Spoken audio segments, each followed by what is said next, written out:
Je m'appelle Amara Johnson. J'ai grandi dans le sud de Chicago, dans un quartier où, très jeune, on t'apprend deux choses.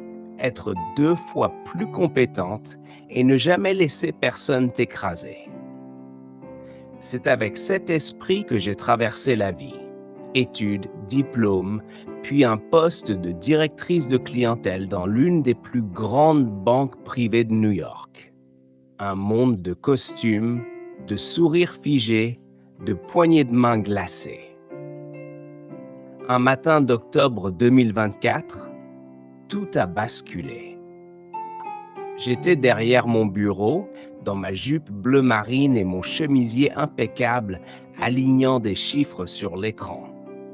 Soudain, une agitation dans le hall, des murmures, des regards nerveux.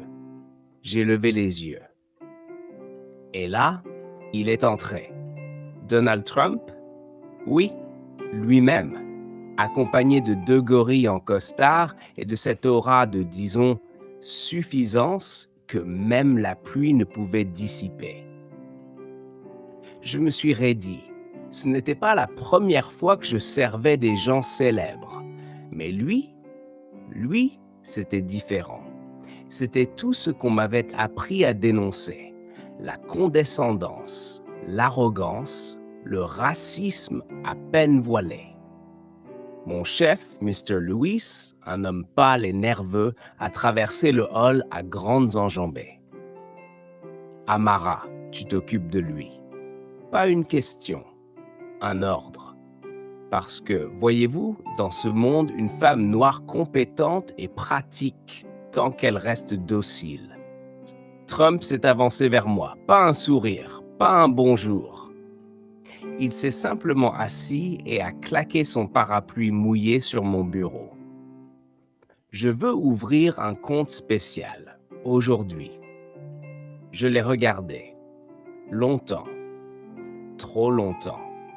Dans ma tête défilait l'image de mes parents, de leur sacrifice, de mes ancêtres, de George Floyd, de Breonna Taylor, et de tous les « excusez-moi, monsieur » que j'avais dû avaler pour réussir.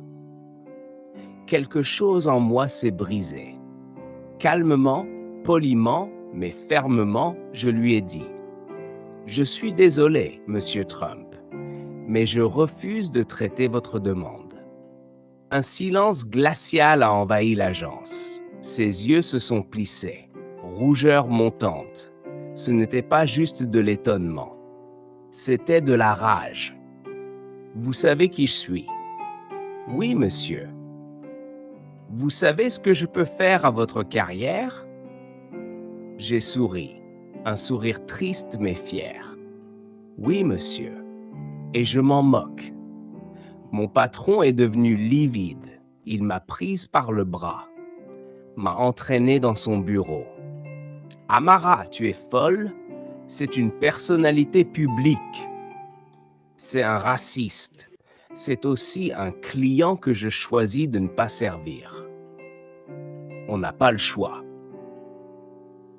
Moi, j'ai le choix. J'ai pris mon badge, mes affaires.